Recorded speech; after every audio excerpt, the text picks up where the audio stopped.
gentlemen, boys and girls, children of all ages, you know who it is. It's the World Wrestling Podcast, here today to discuss about MMA news and rumors, episode number 11. We're going to go over 3 stories I picked out this week, and go over them individually in this video. The first one I want to discuss is actually the UFC middleweight champion Dricus Du Plessis is facing a serious injury that could sit him out for 6 months at this point in time. So let's go over this story and see what was stated. UFC middleweight champion Dricus Du Plessis may be on the sidelines for the foreseeable future. That's according to top-ranked contender Caio Borralho, who is angling for an interim title shot versus Khamzat Chimaev, who is actually the one that's next in line to face Dricus Du Plessis. Chimaev, I think, is a guy that Borralho cannot beat. He's a very talented fighter. I love his stand-up game, but I don't know if he can keep Khamzat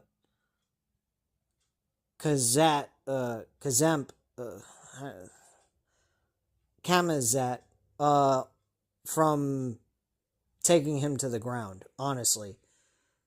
He, I believe, was supposed to face Dricus Du Plessis on UFC 317, but Du Plessis' injury would seem to throw a wrench into those plans for that match to occur. Immediately, Du Plessis and Khamzat traded online barbs over the withdrawal. Borralho, meanwhile, from the MMA Geeks, or MMA Fighting Nerds, I should say, from that camp, has been consistent in calling for an opportunity to face Borralho himself, and the Chechen standout is open to the matchup. Borralho wants to fight for an interim gold, and per the surging Brazilian Du Plessis is going to be benched long enough to justify another UFC 185-pound strap. I also, this is through Borralho, stating, I also heard from another source a little closer to Dricus' camp that it was an injury that seems to be a little serious, like a broken shin. I don't know, something like that. He continued, he'll be out for 6 months, and that would make it easier for the UFC to put the interim title on the line. So I'm waiting for that. This fight will only happen if it's for the interim belt. At the time of this article, Du Plessis has still refused to publicly confirm or deny his alleged injury, let alone offer specifics on the recovery process if Du Plessis is ready to go or only facing a short time off the mats. An interim title would be rather disrespectful if that was the case. The South African is an active champion, having defended his title opposite Sean Strickland just 2 months ago at UFC 312. If we are looking at more long-term issue, Chimaev versus Borralho would be a damn good replacement fight. Borralho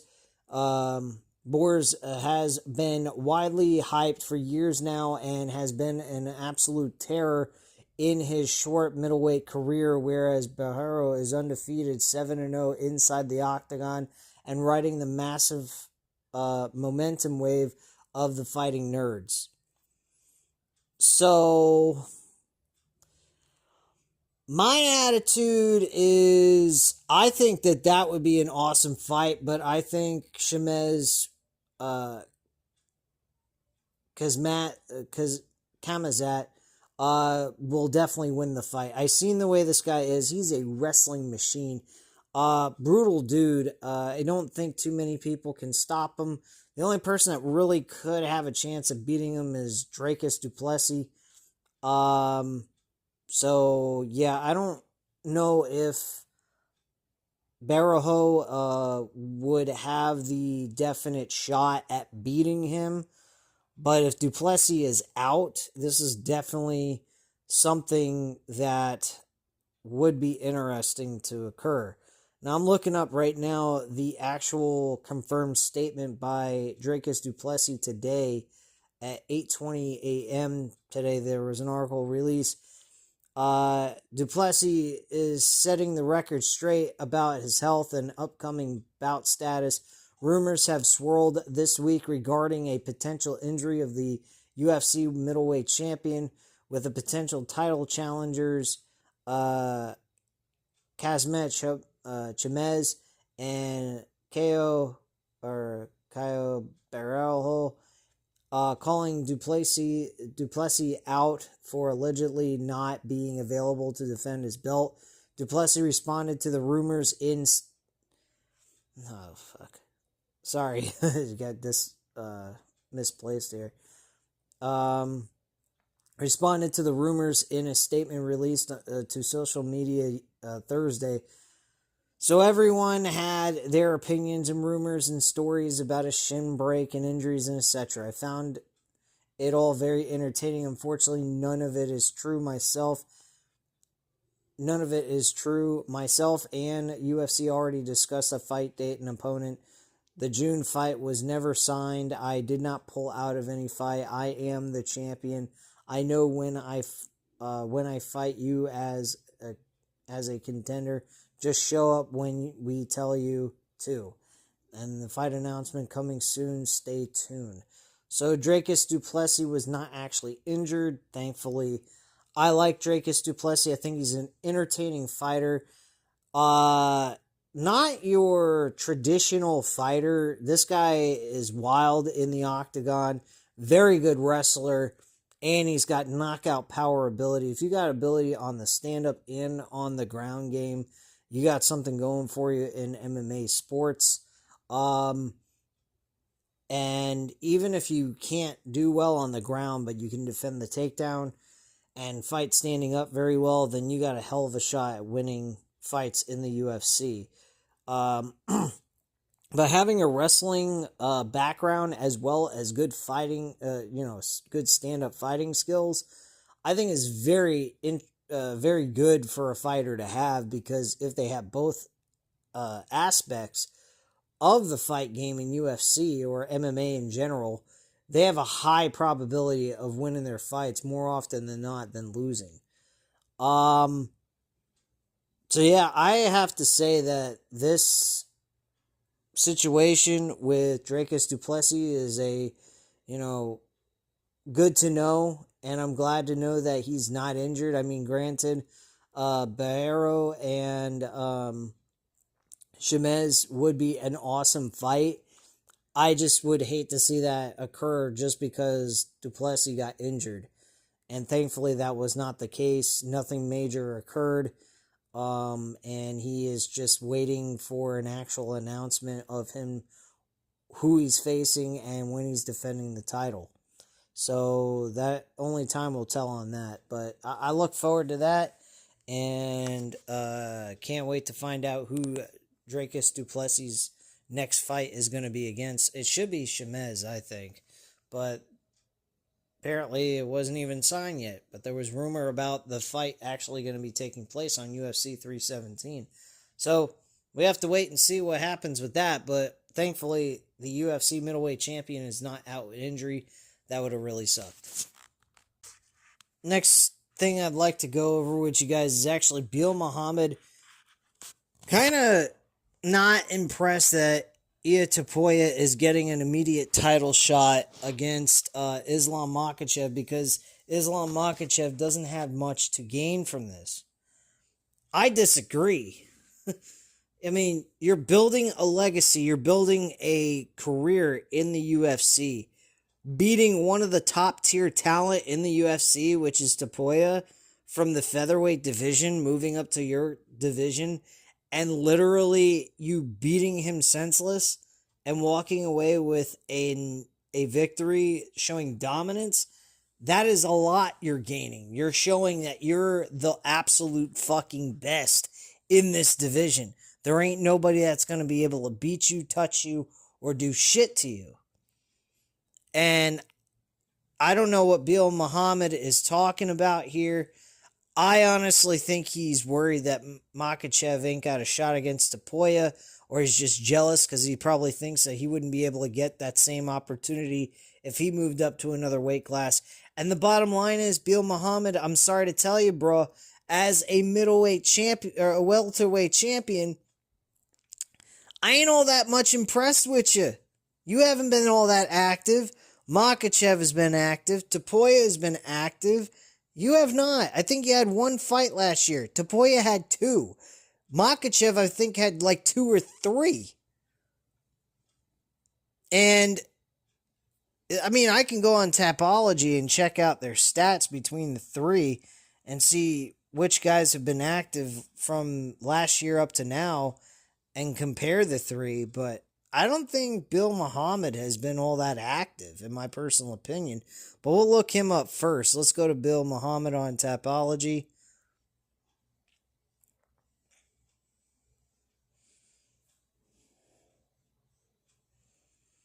And see what it says here.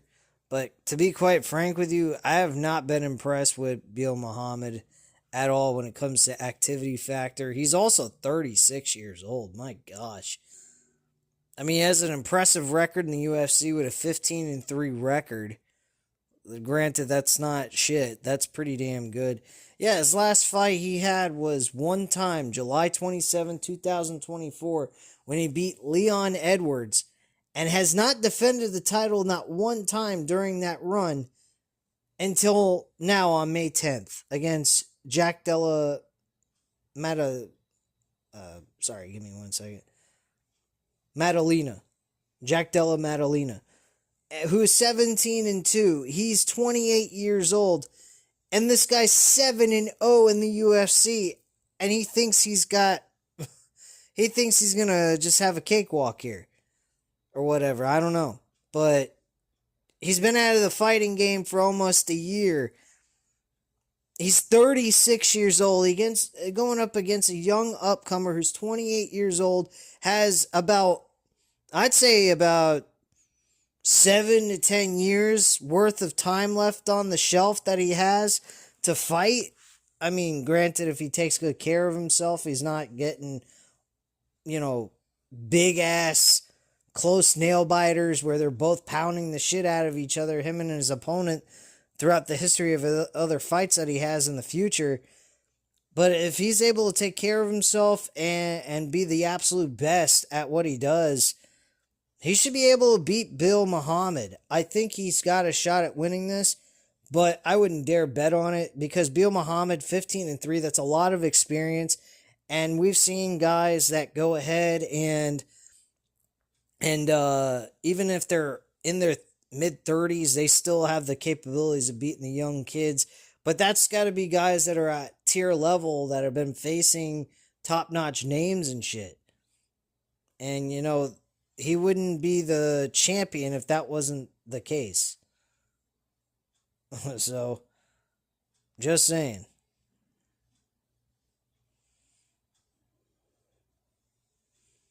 Give me 1 second here.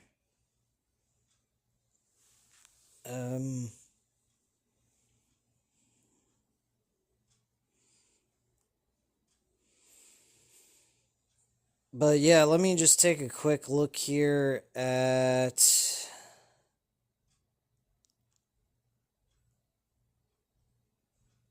Islam Makhachev in his last fight he had.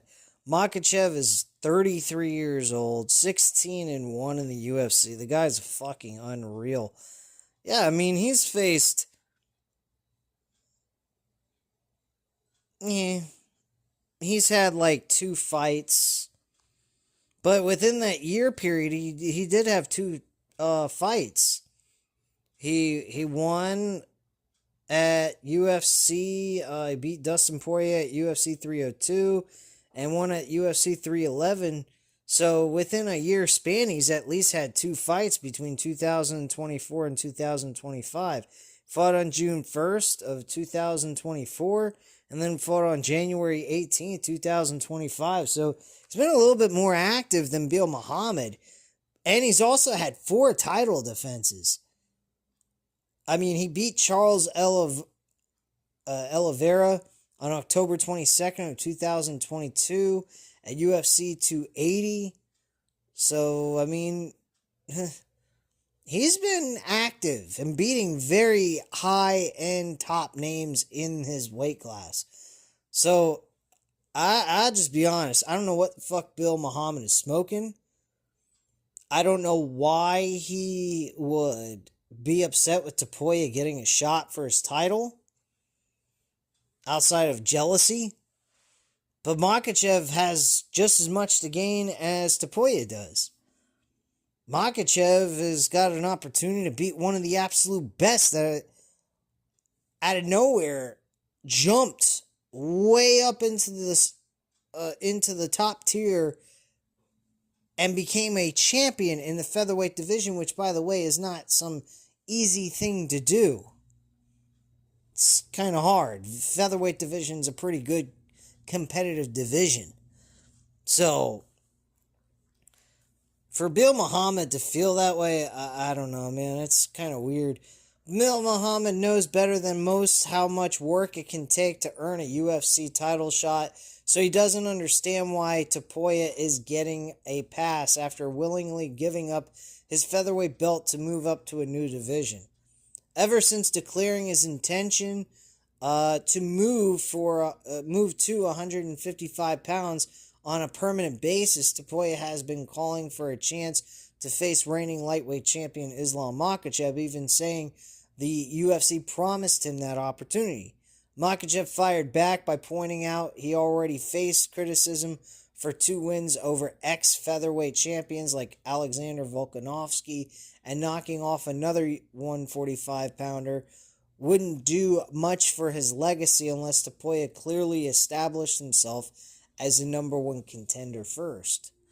Okay, so even Islam Makhachev does not feel like this is something he should have to do until Topuria works his way through a couple of fights to get to be number 1 contender officially. I think that's bullshit. He should just fucking go at him and end his ass. That's what I'd do, but, that's me. And I'm not in the UFC, and I'm not a lightweight champion. Belal Muhammad, who counts Makhachev as a friend and training partner, agrees and also scoffs at the idea that the UFC lightweight king is backing down from nobody. It's crazy, Muhammad said, speaking to MMA Fighting. The people never want to give Team Khabib their respect. They want to see them lose so badly. They just want to shun them and put hate on them no matter what it is. When he beats Volkanovski, who was the pound-for-pound best fighter in the world at the time, in a close fight, it's like, oh, he sucks. He didn't finish him. He should have finished him, and he's a 145er. And then he goes out there and finishes him, and it's like, well, Volkanovski's a 45er.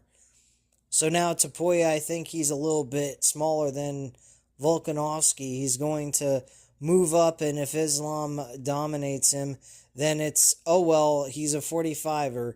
He can go back down. There's really nothing to gain for Islam for fighting him. Okay, that's definitely something to back up on and debate with over that. That I can understand. Rumors recently circulated that Topuria is targeting the upcoming UFC 317 card on June 28th during International Fight Week for his next fight, and he's expected to challenge for the lightweight title whether or not Makhachev is involved. Continues on, does that mean an interim title could get introduced? Is it even fathomable that Makhachev would get stripped of his belt.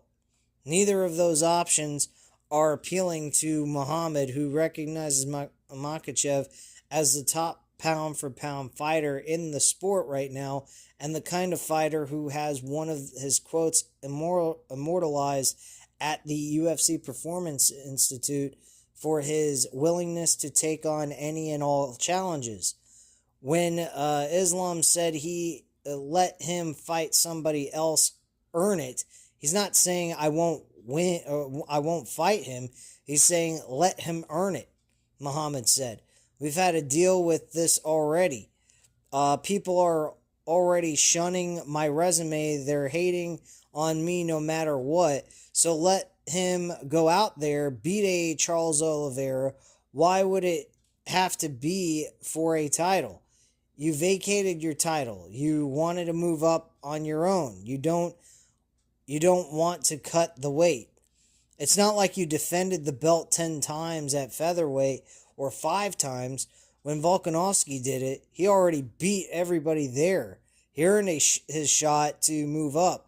Tapoya, he had Diego Lopez at the time. He still had Yair Rodriguez down there, and Ivalov, who is undefeated. There's still a lot of guys at 45 to fight. He's just choosing to move up on his own. That's why I think he should fight at least one more fight at 155 to earn a title shot. It shouldn't be an interim title shot. It shouldn't be nothing, because Islam's defending every year. It's hard to argue against the logic given Makhachev's dominance in becoming lightweight champion, not to mention a record-setting run after defending the title 4 times, the most ever in the UFC's 155-pound division. Really? Holy shit. Add to that, Muhammad truly believes Tapoya has to prove himself as a lightweight. The only time Tapoya fought in the division in the UFC, he got hurt early by Ja Herbert before eventually scoring a knockout win. Muhammad knows from personal experience that Makhachev is an imposing force of nature on the mats, and Tapoya would do well to remember that as well. Plus, there is no shortage of potential contenders already at 155 that Makhachev could face before Tapoya jumps the line. Tapoya went up there already. He got dropped by Ja Herbert, and Muhammad said, and then we've seen him get taken down by Bryce Mitchell. If Islam gets on top of you, takes you down, you're not getting back up. If Islam hits you with the head kick, you're not getting back up. For Makhachev's team, it's like, what am I going to gain from it? What is there to gain for Islam besides just the money? It's just like Makhachev hasn't fought Justin Gaethje. No matter who Justin fights, he deserves the title shot. He could have one win and fight for the title. Paddy Pimblett on a long winning streak right now as well. There's guys at 155 he can fight. And Arman Sakarian, who I've heard of, is pretty good wrestler his own self, but I don't think he's at the level of Islam Makhachev. I think Makhachev should win that fight. Is still there. There's other opponents for him to fight, so he's not desperate to have a fight with a 45er. From reading this, I would have to agree with him. I think that, he has valid points on what he's saying. Tapoya, he's choosing to move up to 155. He didn't. And one of the biggest things that makes me agree with Bill Muhammad at this point in time is the fact that he wasn't at 145 pounds and defended at least 5 to 10 times in a row and retained the title all those times. He's only defended, I think, once. Yeah, I think he defended the title maybe once, and that's it. And that was against Max Holloway. After he beat fucking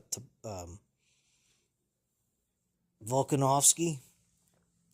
So yeah, I mean, it makes it makes sense where Bill Muhammad's coming from. He has very good, valid points. And for the fans to shit on Makhachev, oh, he's just facing 145 pounders. That to me is just jealousy. I like Makhachev. I think he's an impressive fighter.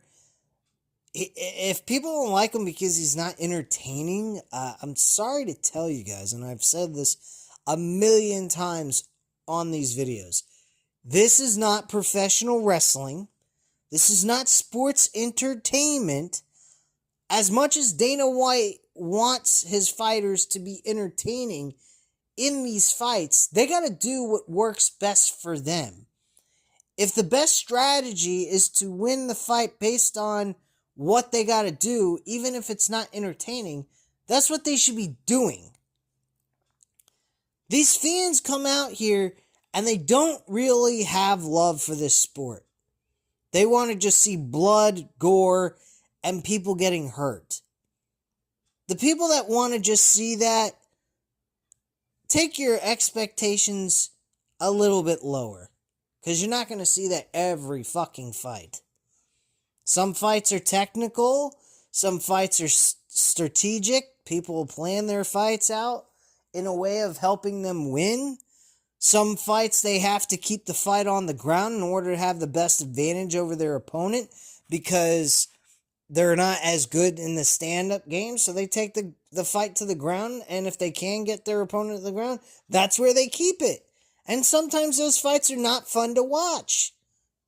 But if you're a true fan, a love of this sport, of UFC, MMA, whatever you want to call it, you're not going to care because you love the fucking sport that much. You understand the artistic, the art of the sport.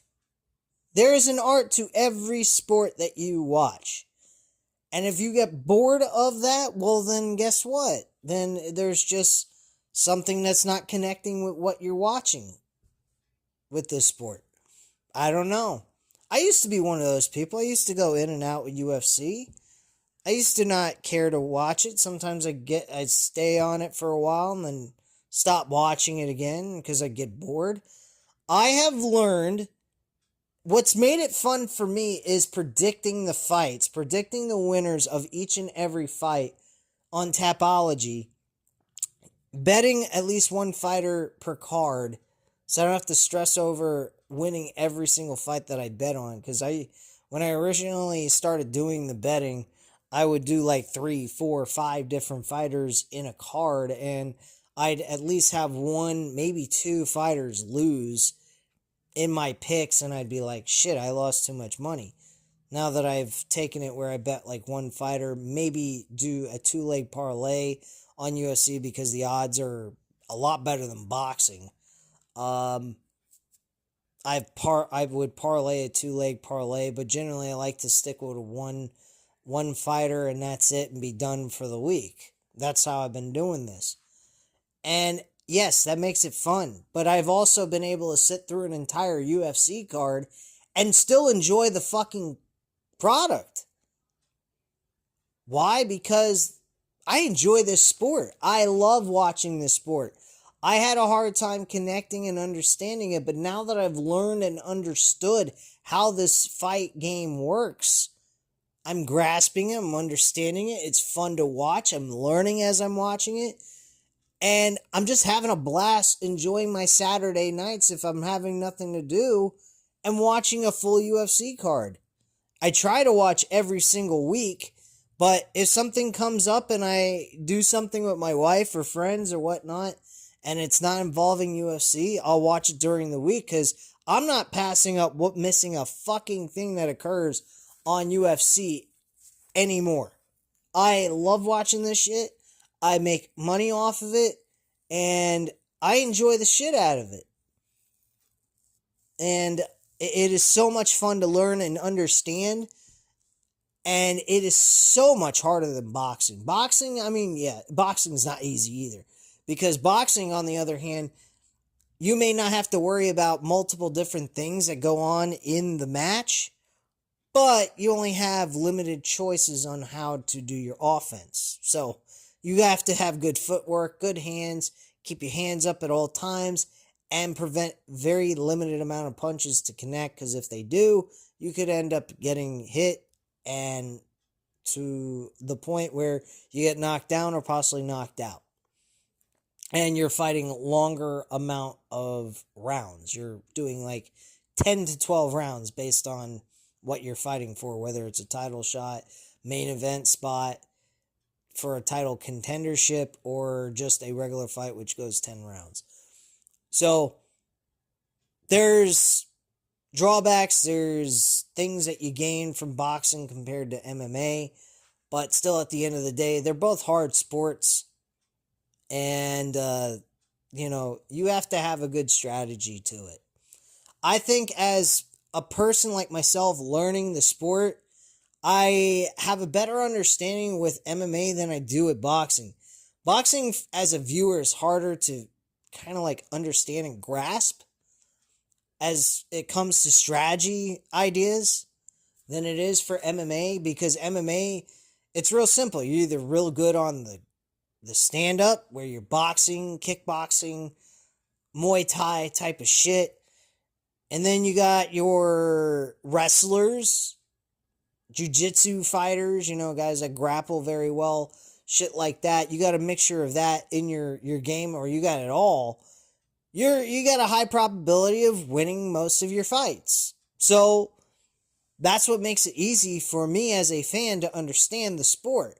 Boxing, again, like I said, it's not as easy because of the fact that there's very limited amount of aspects to look at in that sport. It's just your fists and your feet. How well are you moving your feet? Are you bouncing around, moving your head? You have a good head movement, and are you keeping your hands up so that you're blocking most of the potential shots that could occur coming through and hitting you in the face or in the gut? And that's about the only thing.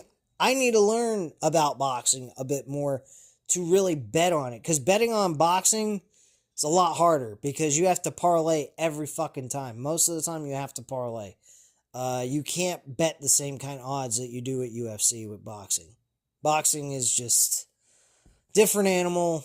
And yeah, most of the time favorites do win, but again, you pick the wrong one and you do like a 2-3 leg parlay and one of them misses, you're fucked. You already lost. Doesn't matter what they do after that. So that's the issues with that. Thing I'm going to discuss here today is about Anthony Smith, who on Saturday will be having his last UFC fight, and he discusses about his last opponent that he actually never heard of, but he pretty much examined him, said that he seems like a very tough fighter, a young upcomer, and thinks that he's going to be an impressive fighter even after this fight, win or lose.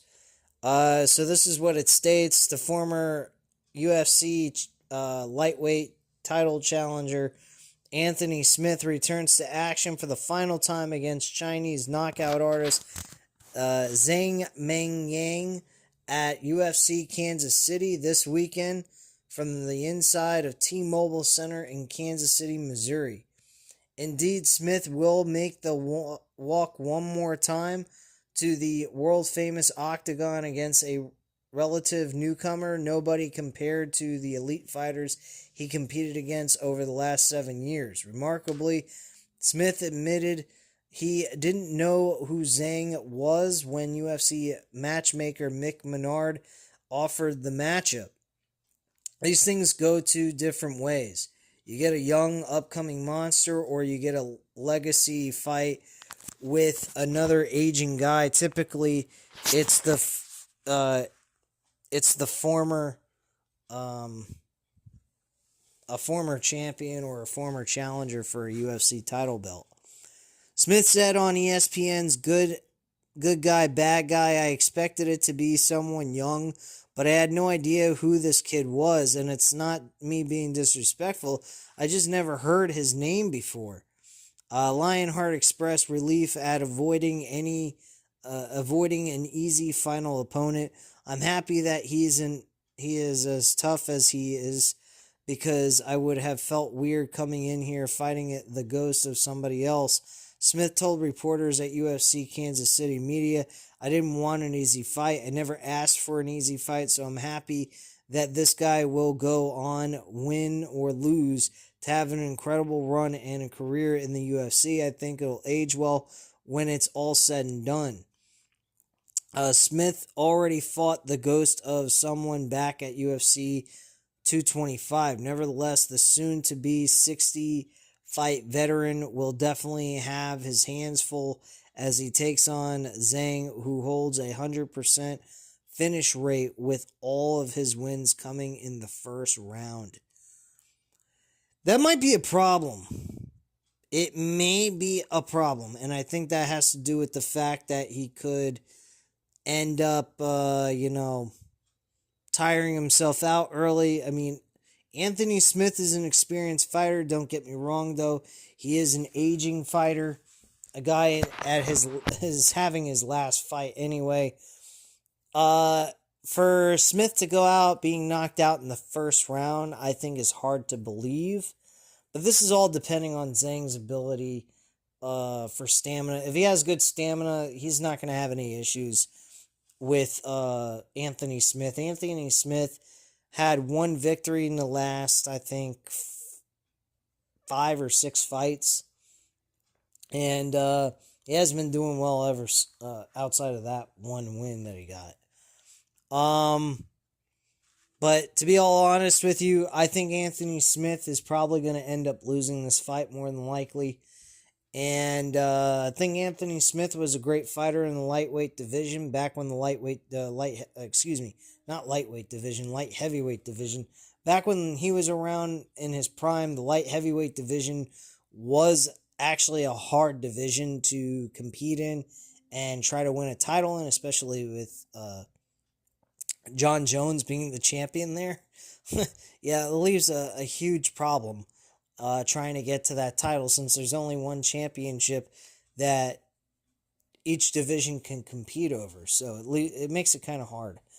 Anthony Smith, had he been in his prime at this time frame, with the light heavyweight division being the way it is, I don't see that he would have any major issue trying to capitalize on becoming the light heavyweight champion, because he was a very good fighter at his prime, and I think he had a lot of potential. I thought he was going to be a UFC light heavyweight champion if John Jones moved out of that weight class.